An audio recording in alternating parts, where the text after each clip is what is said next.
Indian constitution के article 30 close ए में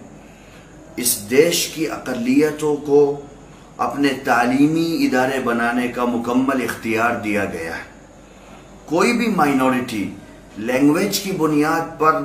या रिलीजन की बुनियाद पर अपने तालीमी इदारे बना सकती है। मौजूदा दौर में जो सर्वे का अमल जारी है उसके मुताल्लिक मैं उलमा से और ख़ासकर उन लोगों से जो मदारिस चला रहे हैं दो बातें करना चाहता हूँ। पहली चीज़ ये है कि आज के दौर में अगर आप ये चाहते हैं कि आप सरवाइव करें और कौम व मिल्लत की खिदमात को मदरसे के रास्ते से जारी रखें तो पहला बुनियादी काम यह है कि हर मदरसा अपने पास एक लीगल एडवाइज़र रखे। हर मदरसा जिस तरीके से वो पढ़ाने के लिए बच्चों को एक उस्ताद रखता है, इसी तरीके से वो दीगर मसाइल को हल करने के लिए एक लीगल एडवाइज़र रखे। उस लीगल एडवाइज़र का काम ये होगा कि वो मदरसे के कागजात पर नज़र रखेगा। वो अगर मदरसे की ज़मीन मौकूफ़ा है तो उसके पेपर्स कितने रेडी हैं उन पर नज़र रखेगा। अगर सोसाइटी है मदरसे की तो 5 साल में वो सोसाइटी रिन्यूअल हुई है या नहीं हुई है उसके बारे में वो जानकारी रखेगा। अगर गवर्नमेंट एजुकेशन को लेकर के कुछ नए लॉज बना रही है तो उसके बारे में वो अहले मदारिस को जानकारी देगा। अगर शासन की तरफ से, प्रशासन की तरफ से किसी निरीक्षण के लिए कोई टीम आती है तो मदरसे की तरफ से कानून और आईन के दायरे में रहते हुए वो उस टीम से बात करेगा। बहुत सारी जगहों से ये सूचना आई है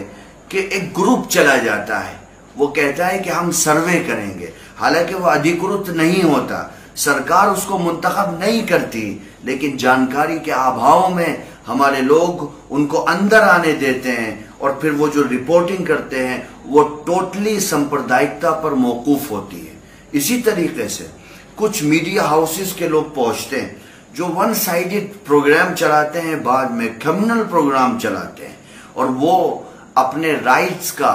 और अपने हुकूक की दुहाई दे करके अंदर आते हैं, लेकिन हमारे लोग उनसे बात नहीं कर पाते, उनको रोक नहीं पाते। अगर उनका अधिकार है, अगर वो लोकतंत्र का चौथा सुतून है तो मेरा भी अधिकार, फंडामेंटल राइट है कि अगर मैं आपसे ये समझता हूं कि मुझे नुकसान हो सकता है या आप अपने पेशे के अंदर मुनसिफ नहीं है तो मैं आपको रोक सकता हूं। इन तमाम चीजों को लेकर के जिस तरह वक्फ के सर्वे का ऐलान कर दिया है सरकार ने,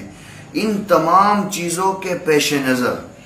कोई भी मदरसा अगर सरवाइव करना चाहता है आज के दौर में तो बुनियादी काम उसको ये करना है कि लीगल एडवाइजर रखे जो कानून और आईन के रास्ते से हर कदम पर उस मदरसे की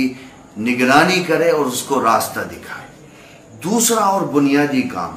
अगर आप सरवाइव करना चाहते हैं तो हर मदरसा अपने यहाँ एक अकाउंटेंट रखे जो मदरसे के बजट की शफाफियत का जामिन हो और वो ऑडिट करे, पर ईयर ऑडिट ना करे, सालाना ऑडिट ना करे, बल्कि हर महीने का ऑडिट करे, क्या आमदनी है, क्या खर्चा है, ताकि अगर कल किसी भी तरह की कोई चीज सामने आती है तो आप बिल्कुल साफ और रोशन तरीके से खड़े हों, आप पर कोई क्वेश्चन मार्क न लगा सके। अगर न्यू एजुकेशन पॉलिसी लागू हो रही है तो सरकार की क्या नीतियां हैं उस संबंध में आपका लीगल एडवाइजर आपको बताए। अगर मालियात के एतबार से, मालियात के शोबे का कोई मामला है तो आपका अकाउंटेंट उसमें आपकी रहनुमाई करे, आपको रास्ते बताए।